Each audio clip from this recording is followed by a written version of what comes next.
Oke, kita lanjut ke pembahasan tentang Allah sebagai pencipta langit dan bumi.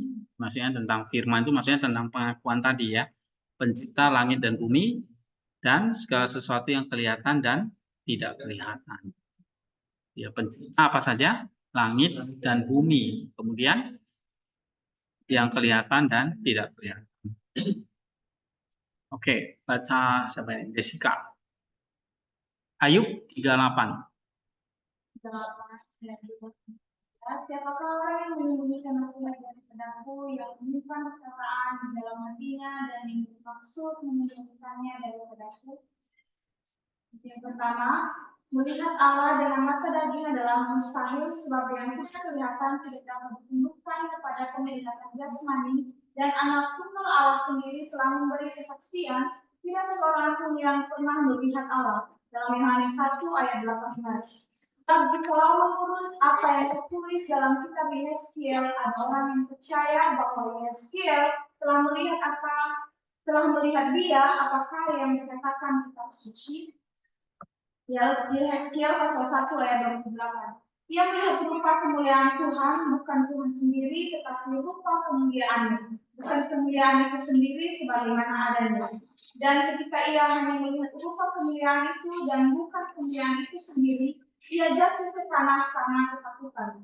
Jika melihat rupa kemuliaan itu saja sudah membuat para nabi takut dan tertekan, maka siapapun yang mencoba melihat Allah sendiri pasti akan kehilangan nyawanya. Sesuai dengan firman Tuhan, tidak ada seorang pun yang akan melihat wajahku, tetapi ia akan hidup. Keluaran pasal 33 ayat 20. Itulah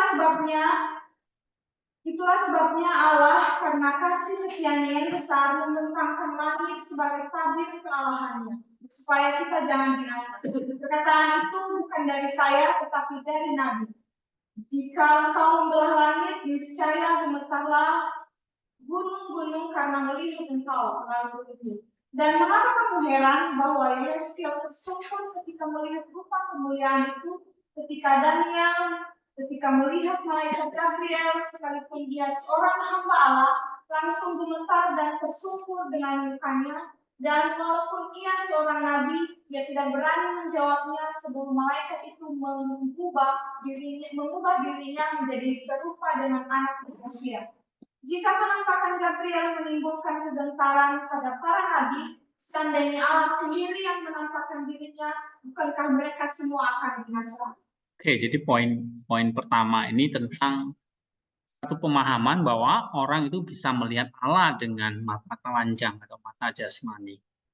Nah, itu tidak diajarkan oleh Alkitab. Ada yang mengklaim saya melihat Allah dengan mata jasmaninya itu adalah bohong. Bahkan kesaksian dari kitab suci, para nabi, Musa sekalipun tidak akan tahan. Kalau mereka melihat langsung, mereka tewas. Gitu. Ya, kesaksian dari para nabi. Dan ini ditegaskan lagi. Kenapa kok Yohanes menuliskan lagi perkataan Yesus ya, perkataan Tuhan sendiri, tidak ada seorang pun yang pernah melihat Allah. Ya. Dan ini sama seperti yang dijelaskan oleh para nabi ya, karena Yeskiel oleh Musa, gitu. Oke. Bahkan para malaikat sendiri pun misalnya di situ tidak bisa melihat wajah ya. Oke, bahkan lihat malaikat aja gemetar dan tersungkur gitu ya. Malaikat Gabriel contohnya. Oke, poin yang kedua. Natur ilahi, manner. Poin kedua, natur ilahi tidak mungkin dilihat dengan mata jasmani, tapi dari cara-cara yang bersifat ilahi kita dapat memperoleh suatu konsep tentang kuasanya. Seperti yang dikatakan oleh Salomo yang mengatakan, karena dari kebesaran dan keindahan makhluk itu secara proporsional tampaklah penciptanya. Ia tidak mengatakan bahwa dari ciptaan-ciptaan itu sang pencipta terlihat, tapi ditambahkan secara proporsional. Karena Tuhan tampak lebih besar bagi setiap orang secara proporsional, tapi Ia telah menangkap gambaran yang lebih besar tentang makhluk-makhluk itu, dan ketika artinya terangkat pada gambaran yang lebih besar itu, maka Ia pun memperoleh konsep yang lebih besar tentang Tuhan. Iya, apa artinya? Kalau poin pertama tadi apa? Allah itu sendiri tidak bisa dilihat dengan mata jasmani. Tetapi Cyril kemudian menjelaskan apa? Maynard. Makhluk ilahi itu tidak bisa dilihat secara mata jasmani. Iya. Terus, tetapi dari cara-cara yang bersifat ilahi itu tidak memperoleh suatu konsep tentang kuasa. iya, tetapi kita bisa melihat karya ciptaannya. Ya. Kita bisa bahkan di situ kita bisa memperoleh satu konsep tentang kuasanya. Misalnya Salomo mengatakan, karena dari kebesaran dan keindahan makhluk-makhluk itu secara proporsional tampaklah penciptanya. Nah, Alkitab mengajarkan kepada kita, kita tidak melihat Allah secara langsung, tapi kita melihat Allah melalui ciptaan. Karena kita melihat sesama kita, ya sama seperti kita melihat ciptaan penciptanya. Begitu. Ya. Nah, seperti yang dikatakan Salomo. Poin 3. Poin 3. Apakah kamu mengetahui bahwa memahami natur Allah adalah mustahil? 3 anak dalam perapian api, ketika mereka menyanyikan puji-pujian kepada Allah. Kalian baca konsen ya, so pahami gitu loh. Kalau ngantuk-ngantuk yang lewat dah. Oke. Berkata, berbahagialah engkau yang melihat kedalaman dan yang duduk di atas kerubim. Beritahukanlah kepadaku apakah sifat kerubim itu, dan pandanglah dia yang duduk di atasnya. Nabi Yeskiel bahkan membuat deskripsi tentang mereka sejauh yang mungkin dengan mengatakan bahwa setiap kerub memiliki 4 wajah. 1 wajah manusia, 1 wajah singa, 1 wajah raja wali, dan 1 wajah anak lembu. Dan masing-masing memiliki 6 sayap, dan mereka memiliki mata di semua sisinya. Dan di bawah setiap kerub terdapat roda yang memiliki 4 sisi. Namun demikian, meskipun Nabi telah menjelaskannya, kita belum dapat memahaminya bahkan ketika kita membacanya. Tapi jika kita tidak dapat memahami tahta yang digambarkan oleh Nabi, bagaimana mungkin kita dapat memahami dia yang duduk di atasnya, Allah yang misteri dan tak terlukiskan? Untuk menyelidiki hakikat Allah adalah hal yang mustahil. Tetapi kita dapat menaikkan puji-pujian kemuliaan-Nya atas karya-karyanya yang dapat kita lihat. Oke. Apa ini maksudnya? Kita bisa menyelidiki hakikat Tuhan. Kita nggak bisa tahu, menyelidiki atau memahami natur atau hakikatnya Allah. Ya.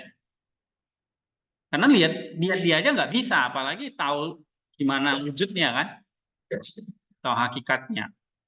Tetapi kata Cyril apa? Kita dapat, iya. Tapi kita masih bisa memuliakan dia, puji-pujian kemuliaannya melalui apa? Karya-karya dia atau ciptaan yang dia kerjakan atau yang dia ciptakan. Oke, itu intinya ya. Poin yang keempat.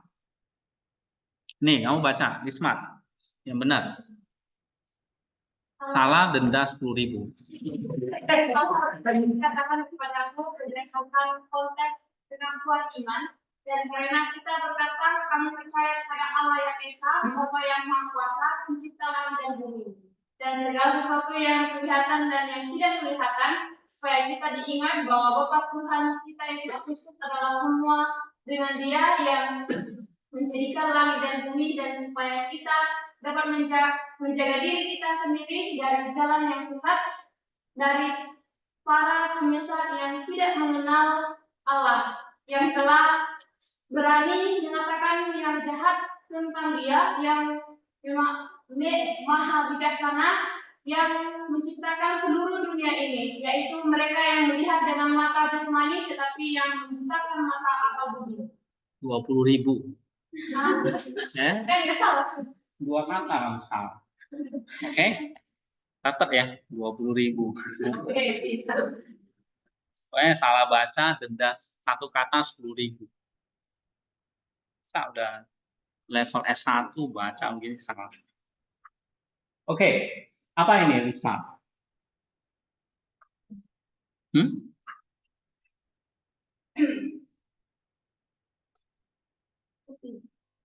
Ya, yang kamu baca apa nih? Tentang apa nih?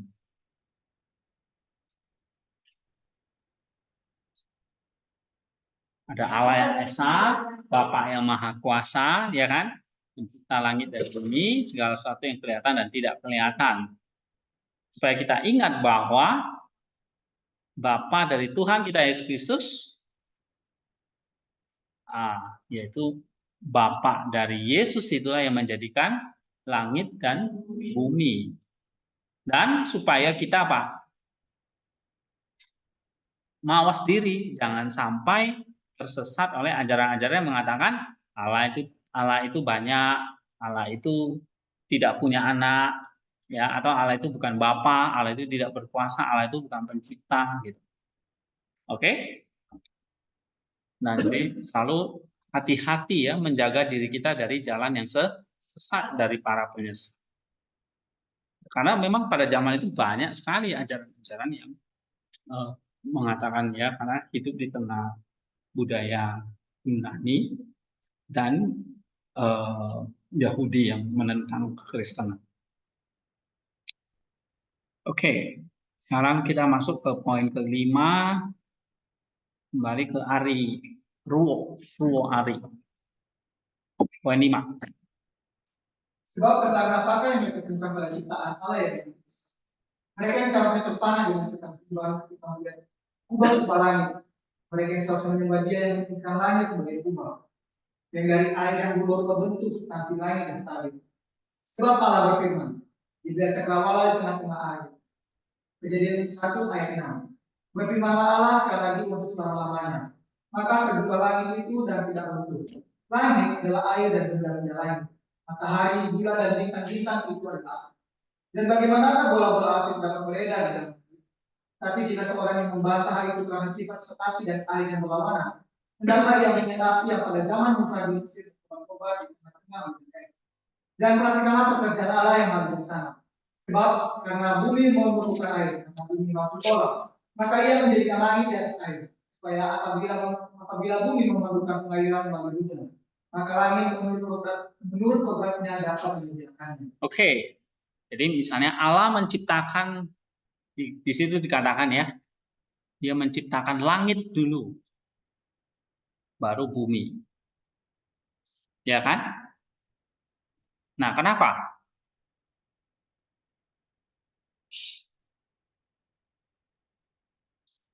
Tidak dikatakan Allah menciptakan bumi dan langit, tetapi Allah mencipta langit dan bumi. Ya. Nah, Cyril menjelaskan apa di sini? Ada yang mengatakan bahwa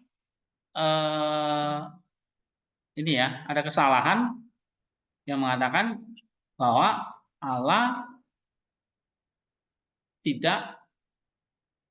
Allah itu tidak berkuasa mencipta langit, tapi hanya bumi. Padahal di sini ditegaskan bahwa Indonesia katakan langit dan bumi, bahkan ditegaskan lagi yang tidak kelihatan dulu, baru yang kelihatan. Oke? Nah, ternyata ada kesalahan yang mengatakan begini nih. Ya. Allah juga menjadikan langit satu paket dan bumi. Tapi kenapa langit dulu disebutkan?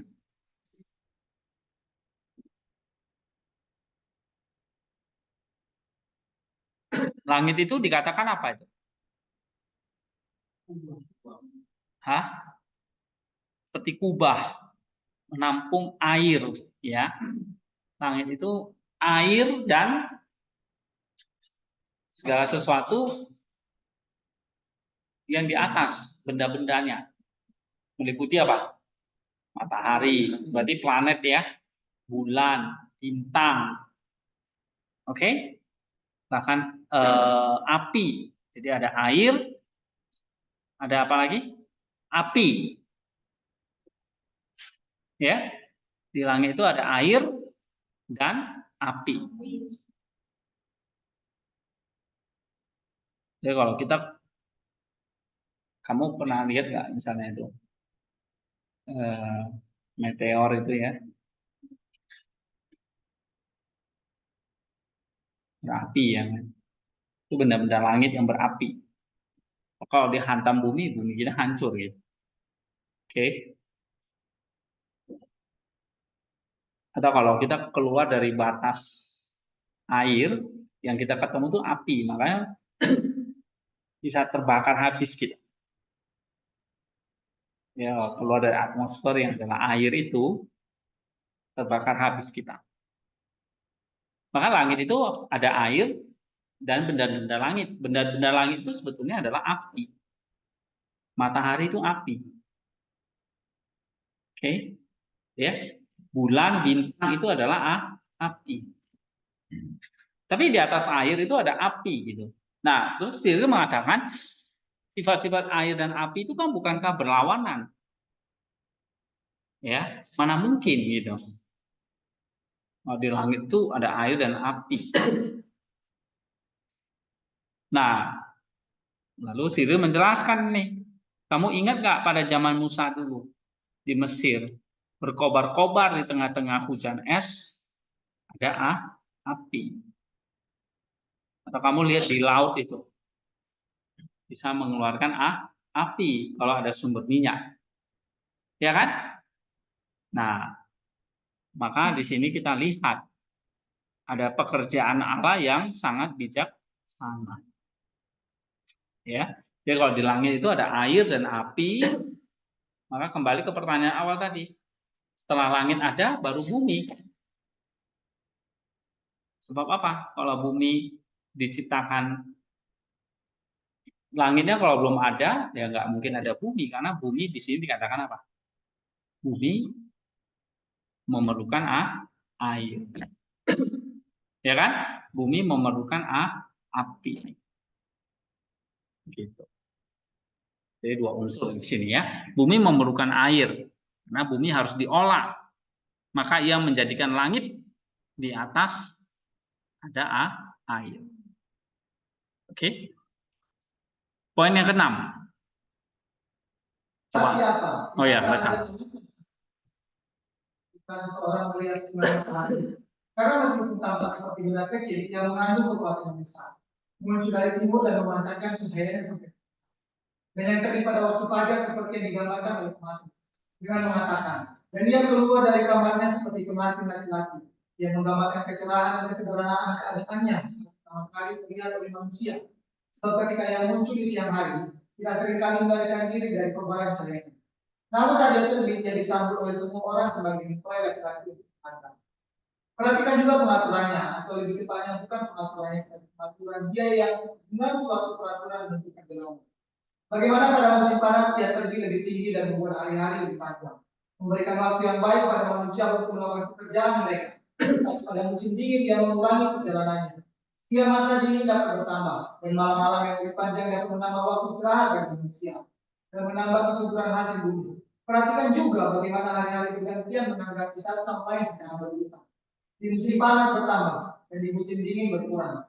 Tetapi di musim semi dan musim gugur memberikan interval yang sama satu sama lain. Di malam-malam kembali menyempurnakan perjalanan yang sama. Setiap pemazmur juga mengatakan tentang mereka. Siang dari malam menyampaikan perkataan, dan malam dari malam memberitakan pengetahuan. Karena bagi orang-orang yang sesat tidak memiliki telinga, mereka semua hanya berteriak dengan keras. Dan dengan tatanan yang baik mereka mengatakan bahwa tidak ada Tuhan lain selain pencipta yang telah menciptakan batin mereka dan meletakkan tatanan alam semesta. Iya. Jadi kamu lihat di sini ya, di Bapak bergereja zaman dulu itu sudah bisa meneliti kitab suci yang sudah ditulis jauh sebelum mereka, Perjanjian Lama, sudah bisa melihat ya hikmat yang diberikan Allah kepada manusia untuk melihat tatanan alam semesta ini. Maka tidak dikatakan di situ bumi dulu baru langit, tapi langit dan bumi. Ya. Nah, terus apa di sini dikatakan? Kamu lihat tatanan tata surya ini, tatanan matahari, alam semesta kita. Ya. Ada benda-benda di langit yang dengan mata kita memang kelihatan kecil gitu ya, tetapi ada kekuatan yang besar yang muncul dari timur, memancarkan cahayanya sampai ke barat, yaitu matahari kita. Atau matahari itu berarti apa?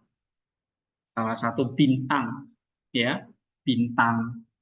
Matahari itu bintang, ya, bintang bagi bumi atau tata surya kita. Nah, kemudian di sini tentang pengaturan musim. Ya, tata surya kita atau matahari kita itu mengatur musim di bumi. Jadi kalau mataharinya berada di atas khatulistiwa atau menjauh dari khatulistiwa, nah itu terjadi musim-musim. Ya, ada 4 musim ya di dunia ini. Kalau musim subtropis itu apa? Panas, gugur, semi ya, panas atau semi, gugur, hujan, salju dan semi ya. Jadi ada summer, ada winter, ada snow ya, salju, dan musim gugur. Nah, musim-musim ini sudah diatur sedemikian rupa ya oleh matahari. Jadi musim ini ya karena kita ada di matahari, maka ada musim-musim. Tapi kalau bumi kita mungkin bukan bintangnya matahari, nggak tahu bintangnya apa ya, mungkin nggak ada musim-musim seperti ini gitu. Ya. Jadi alam memberikan 4 musim itu, semi, gugur, panas, dan dingin atau salju. Nah, kenapa ada musim-musim seperti ini? Jadi kita sudah bisa melihat ya pengaturan Allah itu. Ya, ada tatanan, berarti di sini ada sang pengatur. Namanya ditata. Berarti ada yang menata kan? Nah, yang menata itulah sang pencipta itu. Yang menetapkan batas-batas dan tatanan alam semesta. Nah, itu yang dikatakan oleh Cyril ya. Jadi jangan percaya kalau ada yang mengatakan bahwa tata surya ini ya terjadi gitu aja gitu ya. Karena ledakan besar dan sebagainya. Tapi coba perhatikan secara detail. Kenapa kok ada musim ini, musim itu, ya? Dan itu teratur ya. 3 bulan sekali berganti musim. Nah, kalau di Indonesia yang beriklim tropis 2 musim ya. Musim hujan dan musim kemarau. Ya. Atau musim panas dan musim dingin lah atau musim hujan. Nah, ada 2 musim dan ada 4 musim. Nah, kenapa musim-musim itu diatur? Ada dan selalu berjalan sesuai dengan tatanan. Ya, ada yang mengatakan sekarang wah musimnya udah nggak menentu. Ya, itu karena perubahan. Ya, ya itu kompleks saya jelasnya. Tetapi sebetulnya teratur tatanan itu. Nah, itu karena ada sang pengaturnya. Lalu di situ dikatakan selain itu hari-hari atau musim-musim itu diatur sedemikian rupa supaya orang apa? Dikatakan siang dari siang menyampaikan perkataan, malam dari malam memberitakan pengetahuan.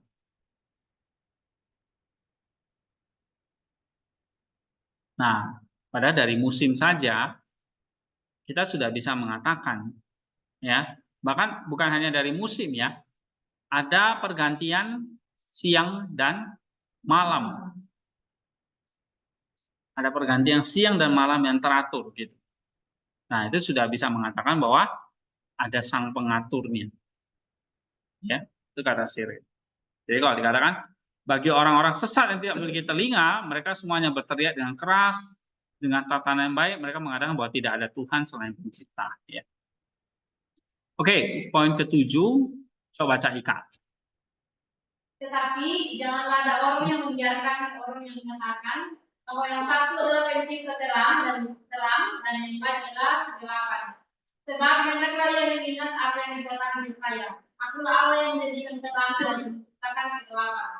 Mengapa hai manusia engkau jengkel karenanya? Mengapa engkau tersinggung pada waktu yang dijadikan kepadamu untuk beristirahat? Seorang hamba tidak akan beristirahat dari tuannya, seandainya kegelapan tidak membawa istirahat. Dan seringkali setelah kita melelahkan diri sendiri di setiap hari, bagaimana kita disegarkan di malam hari. Dan dia yang kemarin letih karena bekerja keras, bangun dengan Tuhan di pagi hari karena istirahat malam. Dan apa yang lebih bermanfaat baik kebijaksanaan daripada malam? Sebab di sini kita seringkali menempatkan di hadapan pikiran kita hal-hal yang salah. Dan di sini kita membaca dan merenungkan nubuat-nubuat Ibrahim. Dan kapan pikir kita paling selaras dengan makhluk dan doa? Bukankah pada malam hari? Dan karena kita sering lihat dosa-dosa kita sendiri, bukankah di malam hari? Jangan kita mengambil pikiran jahat bahwa orang lain adalah pencipta kegelapan karena kesalahan, menunjukkan bahwa ini juga baik dan berguna. Oke, tentang apa ini? Ada juga yang mengatakan bahwa apa? Tadi Allah bukan pencipta ya. Dunia itu ada pada dirinya. Padahal Allah sudah mengatur, dia menciptakan langit dulu, baru bumi, lalu ada musim-musimnya. Nah, ini berarti ada yang mengatur, ada tatanannya, ya, yaitu sang pencipta tadi. Tapi ada lagi yang mengatakan apa? Ada yang mengatakan Allah itu pencipta terang, dan mengatakan Allah itu juga pencipta kegelapan. Ya, benar nggak di situ?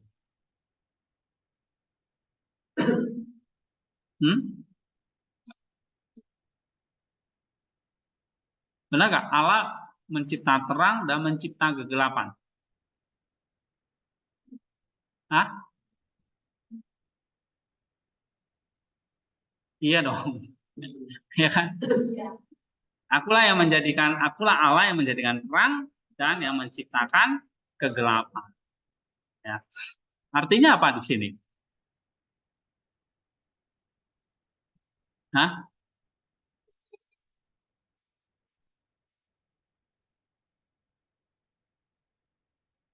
Nah, maksudnya menciptakan kegelapan itu apa?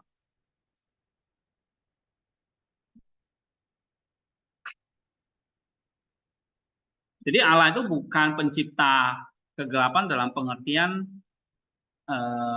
Allah pencipta segala hal yang jahat gitu. Ya, tetapi kegelapan itu dalam hal mengingat tentang apa? Tatanan alam semesta tadi. Ya, yang hari itu dimulai dari kegelapan menuju kepada terang. Oke.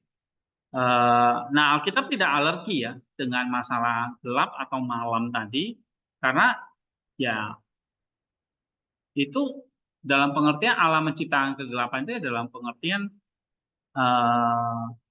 Allah sudah menata, ya. Kalau kita baca dalam Kejadian pasal 1, ya kalau kita bahas kembali ke Kejadian pasal 1 itu, pada mulanya apa? Iya, pada mulanya bumi itu apa? Iya, gelap. Ya, gelap itu dalam pengertian karena belum ada matahari, enggak. Ya, langit begitu cipta langit ya kan sudah ada mataharinya gitu.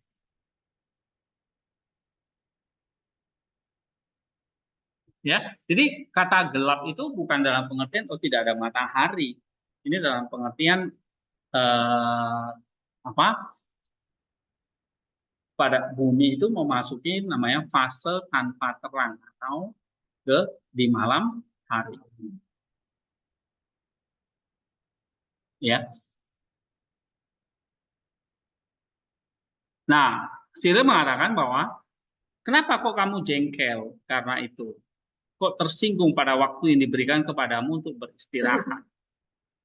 Jadi kata kegelapan di sini bukan berarti Allah itu menciptakan kejahatan dan sebagainya, ya, atau berarti tidak ada terang, tidak ada matahari yang menyinari bumi, bukan itu maksudnya, ya.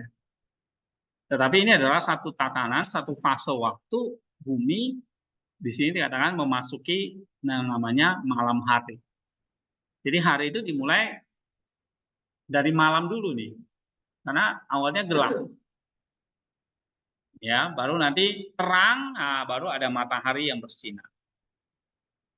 Nah, kata Cyril, malam atau gelap ini adalah kenapa kok ada malam dan siang? Siang itu kita pakai untuk bekerja, malam dipakai untuk merenungkan tentang Allah.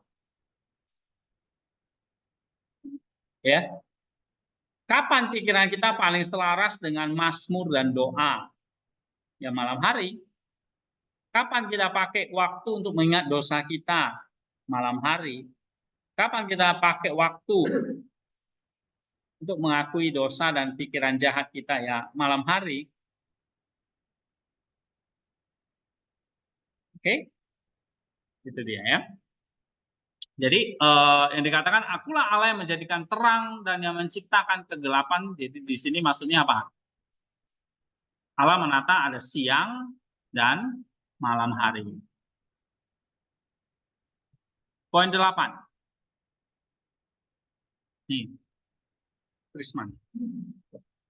Mereka seharusnya merasakan rindu dan kagum bukan hanya pada susunan matahari dan bulan, tapi juga pada paduan bulan bintang-bintang yang teratur, perjalanannya yang terhalang dan terbitnya pada musim yang ditentukan olehnya, dan bagaimana sebagian dari mereka menjadi kandang panas dan sebagian lagi menjadi kandang musim dingin, dan bagaimana sebagian dari mereka menjadi kandang musim tanam dan sebagian lagi menjadi tanda dimulainya pelayaran. Dan seorang yang duduk di atas materialnya dan berlari dengan ombak dimulainya pelayaran. Dan seorang duduk di atas material dan ombak yang 20.000.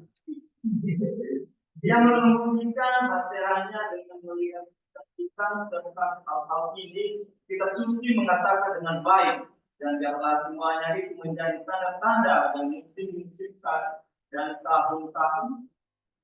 Kejadian 14 ayat 14 yang menjadi dongeng-dongeng perbintangan dan ramalan-ramalan. Tapi perhatikanlah bagaimana ia telah memberikan kepada kita terang siang dengan berangsur-angsur, karena kita tidak melihat matahari terbit sekaligus, melainkan sedikit demi sedikit, supaya pupil mata kita dapat melihat sinarnya yang lebih terang. Dan kita melihat juga bagaimana ia menghilangkan kegelapan malam dengan cahaya bulan.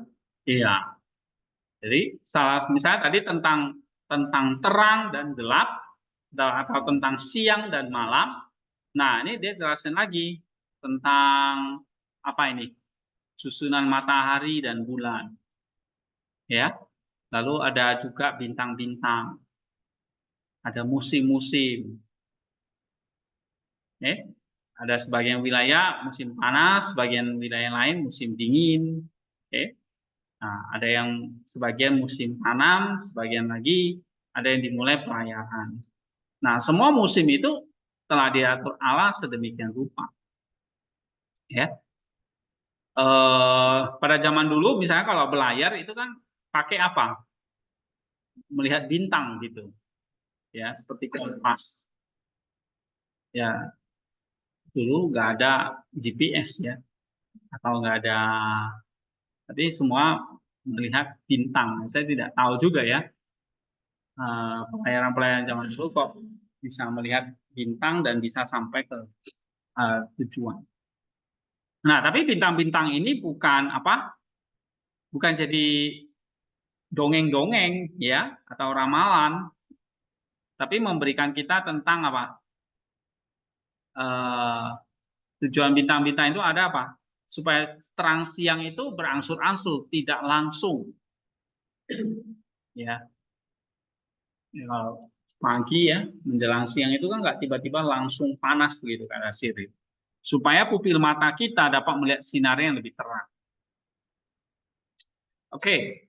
Nah, ini mau menjelaskan bahwa ini ada Sang Pencipta yang maha bijaksana tadi ya, mengatur segala sesuatu itu dengan baik. Poin 9. Duhu. Siapakah yang menurunkan hujan itu? Siapakah yang menurunkan hujan itu? Dan siapakah yang telah memperanakan teks tersebut? Ayat pasal 28 ayat 28. Siapakah yang menghubungkan udara menjadi awan dan sebelumnya membawa air hujan? Sekarang membawa awan berwarna keemasan dari utara, sekarang mengubahnya menjadi satu tampilan yang seragam, dan sekali lagi mengubahnya menjadi berbagai macam utara dan sebagainya. Siapakah yang dapat menghitung awan-awan dengan sifat? Ayat 28 ayat 37 dalam kitab ayat dikatakan, dan dia mengetahui pemisahan awan-awan dan telah membentokkan langit ke bumi, dan dia yang menghitung awan dengan hikmat dan awan itu tidak robek di bawahnya. Karena begitu banyak ukuran air yang ada di atas awan, namun awan-awan itu tidak robek, dan turun dengan kecil ke bumi. Siapakah yang mengeluarkan angin dari pemeliharaan mereka, dan siapakah seperti yang telah kami katakan sebelumnya, yang telah menerangkan detik-detik itu, dan dari rahim siapakah yang mengeluarkan es? Ayat 38 ayat 28. Sebab zatnya seperti air dan warnanya seperti batu. Pada suatu waktu air menjadi salju seperti bol. Pada waktu yang lain air itu melayani dia yang menghamburkan kabut seperti abu. Dan pada waktu yang lain air itu berubah menjadi keras seperti batu. Karena dia mengatur air sesuai dengan tingkatnya. Sifatnya seragam dan tindakannya bermacam-macam. Air menjadi anggur yang menggembirakan hati manusia, dan menjadi minyak yang membuat wajah manusia bercahaya, dan dibuatnya menjadi roti yang memuaskan hati manusia, dan menjadi segala macam buah-buahan yang diciptakan. Iya, nah ini tentang apa ini? Tadi tentang peraturan lagi ya, tentang hujan, tentang embun. Oke, kenapa kok ada embun? Ternyata embun itu bergunanya untuk apa ya? Kalau hujan kita tahu ya, air kita bisa pakai buat mandi, masak, dan sebagainya kan. Tapi kalau embun apa sih fungsinya nih embun?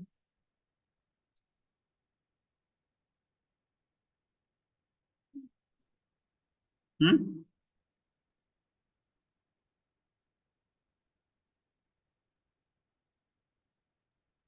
Tetesan-tetesan embun.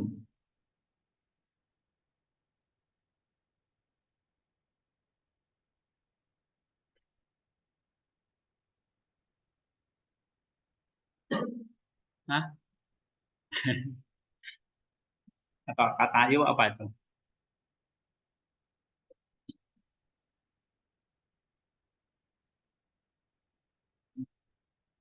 Hah? Ayub 38:28 nih.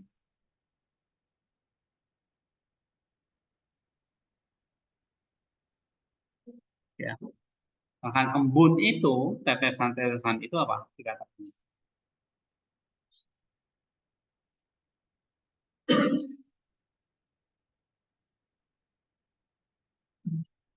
Tetesan-tetesan air embun. Seperti air yang berbalon. Aha. Pada waktu air menjadi satu. Pada waktu yang lain air itu melayani dia yang menghamburkan kabut seperti abu. Dan pada waktu yang lain air itu berubah menjadi zat keras seperti batu.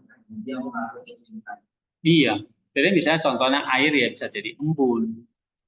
Embun itu air itu bisa jadi apa? Berubah menjadi zat yang keras seperti batu. Oke. Jadi ada perubahan wujud dari dulu kalau di fisika kita belajar itu ya. Air jadi embun, air jadi keras, jadi zat batu. Oke. Bahkan Yesus mengubah air jadi anggur.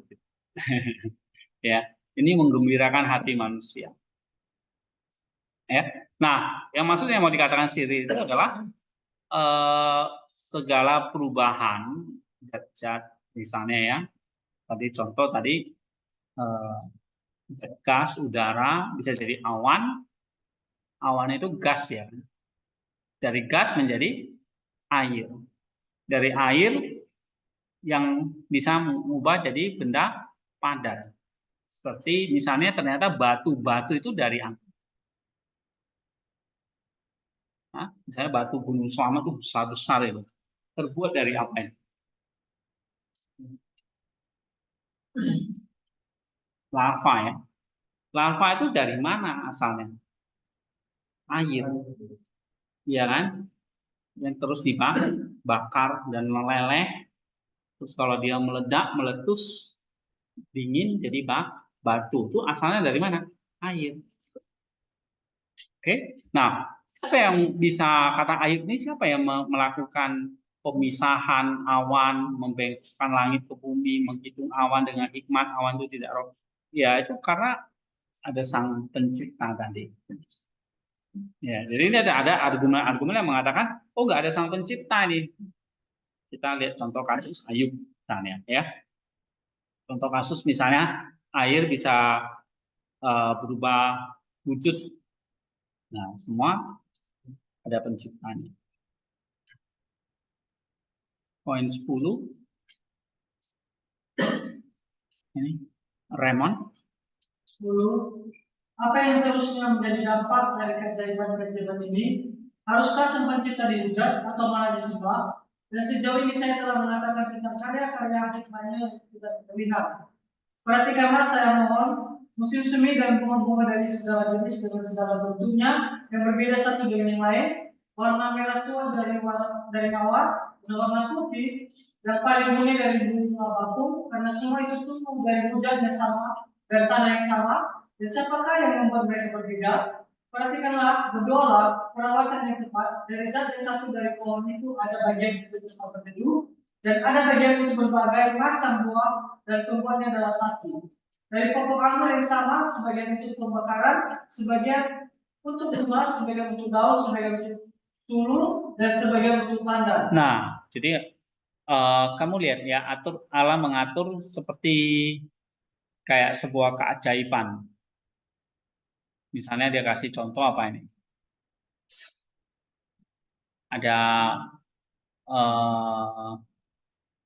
Ada zat yang satu dari pohon itu, ya, ada bagian untuk tempat berteduh,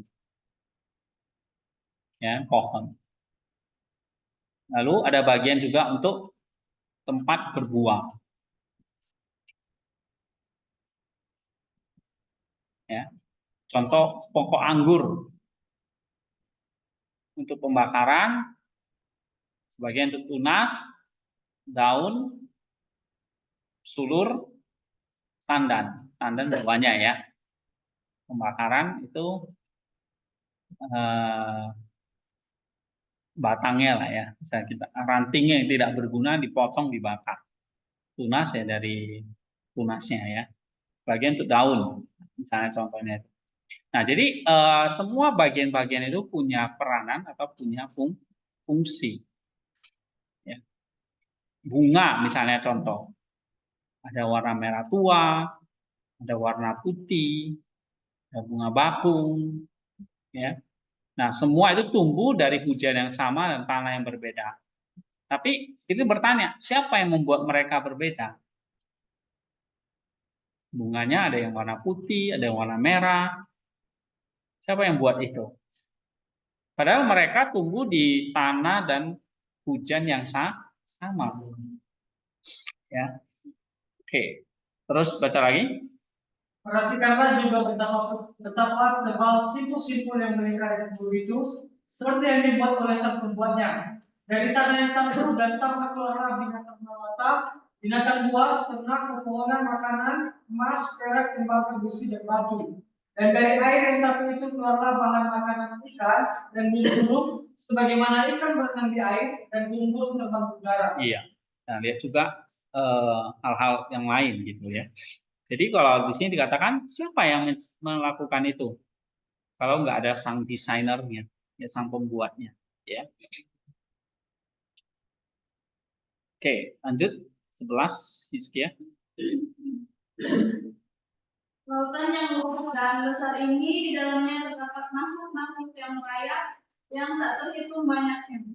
Siapakah yang dapat melukiskan keindahan ikan-ikan yang ada di dalamnya? Siapakah yang dapat melukiskan kehebatan ikan paus dan sifat binatang-binatang amfibi? Bagaimana mereka hidup baik di darat maupun di air?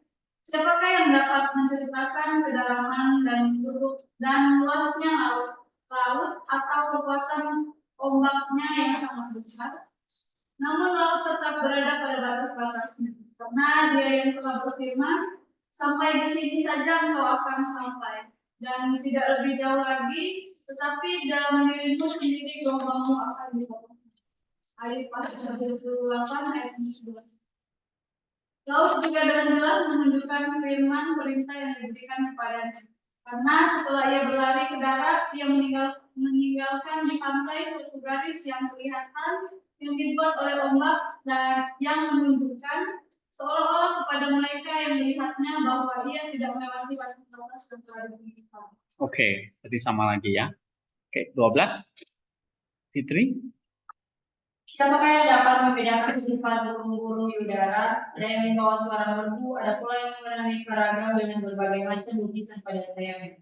Ada pula yang terbang di udara dan melayang-layang tanpa bergerak, seperti elang karena atas perintah ilahi elang membentangkan sayapnya dan melayang-layang tanpa bergerak, sambil memandang ke arah selatan. Manusia manakah yang dapat melihat penerbangan tinggi elang? Jika kamu tidak dapat melihat terbang tinggi burung yang paling tidak masuk akal ini, bagaimana kamu dapat memahami sang pencipta? Iya. Kita misalnya ya, bagaimana kok burung-burung itu bisa terbang, membawa suara merdu, bahkan beraneka ragam macamnya, ya, sayapnya dan sebagainya. Kita nggak bisa apa memahami ini gitu. Nah, burung aja kita nggak bisa pahami gitu ya, bagaimana memahami sang pencipta sendiri. Oke. 13. Coba baca. Apakah manusia yang mengetahui yang mana tidak puas, atau siapakah yang dapat secara akurat membedakan fisiologi manusia? Tapi jika mereka dianggap buatannya kita tidak mengetahui namanya, bagaimana kita dapat memahami pencipta mereka? Perintah Allah yang satu yaitu hendaklah mengeluarkan karena dan datang ke dalam seluruh jenisnya. Yang 1:24. Dan dari tanah yang satu dengan satu perintah dalam bentuk berbagai jenis binatang, domba yang berzina dan singa yang buas, dan berbagai yang binatang yang tidak terangkan diri, yang mengikut dengan berbagai karakter manusia, menunjukkan keterbukaan yang ada pada manusia, juga menunjukkan kekhianatan yang berbisa, dan kuda yang merintik menunjukkan kejauhan orang-orang muda. Yeremia 5 ayat 8. Dan semut yang melata untuk membangunkan orang yang lesu dan malas. Dan apabila berusaha melewatkan masa mudanya dengan bermalas-malasan, maka dia akan mendengar yang tidak beragam budi. Jadi itu oleh kita suci lain dengan mengatakan, pergilah kepada semut, hai kaum yang malas. Lihatlah dan kemana tingkah lakunya, dan jadilah dengan sesuatu dia. Karena apabila kamu melihat dia menimpa makanannya pada musim yang baik, tirulah dia dan bukanlah untuk diri sendiri maupun pekerjaan yang baik untuk dunia yang akan datang. Dan apalagi pergilah kepada lebah dan belajarlah tentang rajinnya dia bagaimana dia bisa memiliki segala macam bunga, dia mengumpulkan malunya untuk kepentinganmu supaya kamu juga dengan menjalani kitab suci dapat memperoleh keselamatan untuk diri sendiri. Dan setelah itu dengan itu kamu dapat berkata, betapa manis perkataan di kerongkonganku, akan lebih manis daripada madu dan saraf dan saraf lebah di dalam. Oke. Jadi segala ciptaan ini hendak menunjukkan ya misteri Allah yang kita nggak bisa pahami. Jadi kalau Allah itu misteri, maka semakin kita memahami Dia lewat ciptaannya, ya kita akan mengakui Allah itu misteri lewat ciptaannya juga. Sama lah, kamu bisa nggak memahami dirimu? Kamu juga misteri, gitu. Kita nggak bisa memahami ya diri kita sendiri dengan seutuhnya, gitu. Sama kayak kita bisa memahami ciptaannya. Gitu. Ya.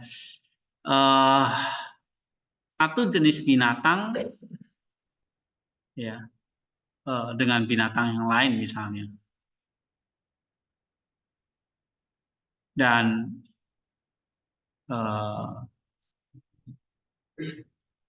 kita pikir ya, misalnya kayak semut gitu ya.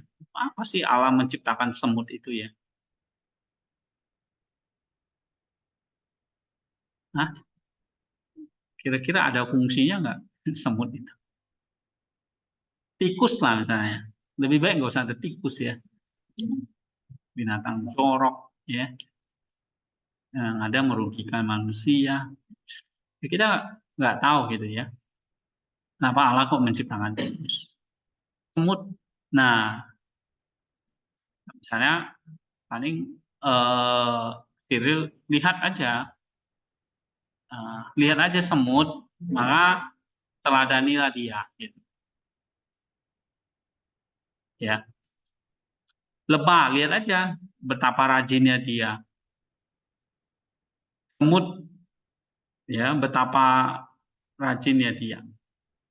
Hai kamu yang malas. Nah, Alkitab memakai itu untuk menjelaskan untuk kebaikan manusia sebetulnya ya. Jadi kita nggak bisa memahami misteri Allah, kenapa binatang ini diciptakan dan sebagainya gitu ya. Tapi kita bisa melihat apa yang Tuhan ciptakan itu adalah baik bagi manusia. Kita bisa melihat teladan-teladan dari semut, dari lebah, misalnya kata dia ya. Atau kita bisa melihat dari binatang seperti rubah, itu terdik ya kan, atau ular, pengkhianatan, kuda yang meringkik menunjukkan kecerobohan, gitu. Nah, semut belajar supaya tidak malas dan sebagainya. Ya. Oke, coba lanjut 14. Ya, terus ini ya. Merasa pembuatnya lebih layak untuk dimuliakan. Untuk apa? Jika kamu tidak mengetahui hakikat segala. Nah, itu tadi dia jelasin. Ya. Kita tidak tahu hakikat segala sesuatu. Apakah segala sesuatu diciptakan itu sia-sia? Sia-sia enggak? Tidak. Ya, selalu ada, lihat semut, selalu ada kebaikan buat manusia dari semut. Misalnya begitu. Oke? Atau kamu bisa mengetahui enggak khasiat dari semua tumbuhan? Misalnya ngapain sih ya? Rumput tumbuh terus gitu. Capek saya mau ini ya kan. Nah, ternyata selalu ada khasiatnya. Oke, baca lagi. Apakah segala sesuatu yang telah diciptakan itu menjadi sia-sia? Sia-sia enggak kan? Oke, terus? Dapatkah kamu mengetahui rahasia dari semua tumbuhan? Dapat? Enggak dapat, ya kan? Terus? Atau dapatkah kamu mengetahui semua manfaat yang dihasilkan dari setiap binatang? Enggak dapat, kita enggak tahu manfaatnya apa. Kayak tadi misalnya, tikus itu manfaatnya apa sih? Hah? Malah ada pembasmi tikus, ya. Obat tikus, racun tikus. Oke, terus? Bahkan sekarang, bahkan dari binatang biasa pun lebih datang menawar racun untuk memelihara manusia. Kayak ular apa sih manfaatnya? Yang ada juga membahayakan ya gitu.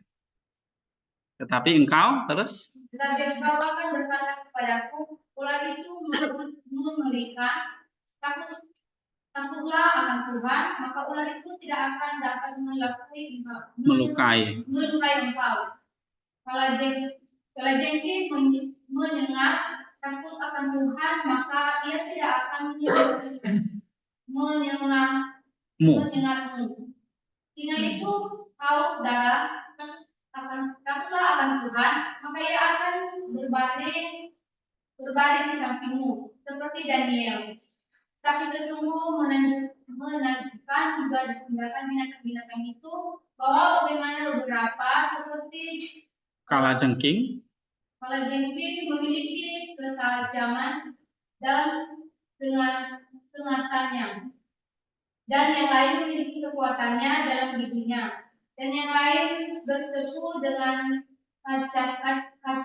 cakarnya, sementara kekuatan ular adalah tatapannya.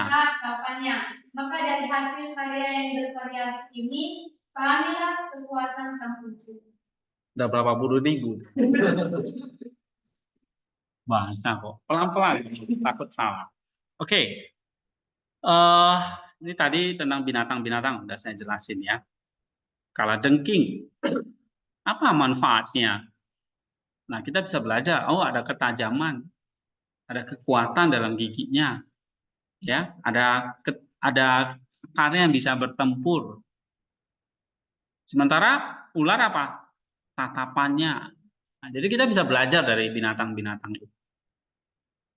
Ya, paling kita hanya bisa itu misterinya. Kok Tuhan ciptakan tikus? Apa yang kita bisa pelajari dari tikus? Kecepatannya, bukan apa ya? Isengnya itu ya, gigit-gigit gitu ya. Atau tikus itu kan suka datang orang udah tidur gitu ya. Kita belajar dari tikus itu ingat, oh ya Tuhan Yesus datang nih seperti pencuri di tengah malam. Nah, tikus itu kan suka seperti pencuri. Ya. Di rumah saya tuh banyak tikus tuh. Oke. Ya, tinggal beberapa nanti kita selesaikan ya sama 5. Oke, nanti kita sambung lagi ya pelajaran kita. Minggu depan kita masuk ke atau pertemuan berikutnya kita masuk kuliah katekisasi 10 tentang apa ini? Katekisasi 10 ini kita akan bahas tentang ini ya, pengakuan iman yang kedua dalam satu Tuhan Yesus Kristus anak tunggal Allah gitu ya. Ini dia.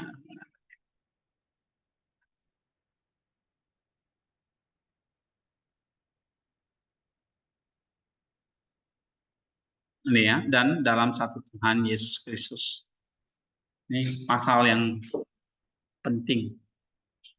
Ya. Allah itu satu, ini sekarang Tuhan itu satu. Jadi bedakan istilah Allah dan Tuhan di sini. Ya.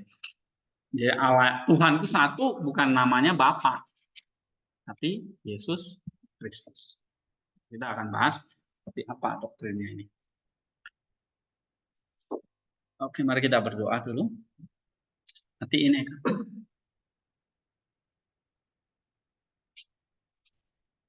Ya. Nah, siapa yang berdoa? Oh, Tante mah berdoa. Tuhan kami berterima kasih dengan bukan yang selalu baru dan kehidupan kami. Hingga pada sore hari ini kami telah belajar dogma dan kami mengerti tentang Tuhan yang begitu misteri yang tidak kami pahami secara nasional, tetapi kami mau mencoba dan ingin mengenal Tuhan melalui karya-karya yang kami berikan kepada kami. Bukan lewat karya-karyamu dan Tuhan kami sadar dan manusia yang terbatas dan selalu meminta Roh Kudus Tuhan yang selalu memberikan cerahan yang baik yang kudus supaya kami juga dapat mengerti dan juga kami memahami serta kami bisa laksanakan dalam apa yang kami cari hari ini yang tidak sia-sia dalam semua pelajaran bukan seperti engkau atau bukan dari diri tidak kami menjadi pemimpin ke depan yang ingin memimpin orang lain untuk mewartakan permainan firman. Dan saling Tuhan menyerahkan membangkitkan ini dan ya, kemudian menyebabkan dan selalu kami yang sekarang akan dikerjakan ke depannya biar kami diberikan diri kami dan juga orang lain. Silakan Tuhan suarakan akan penyembahan itu di dalam Tuhan Yesus Kristus dan selamat kami sudah berdoa. Amin. Thank you, Pak. Oke. Jadi, Jadi, yang saya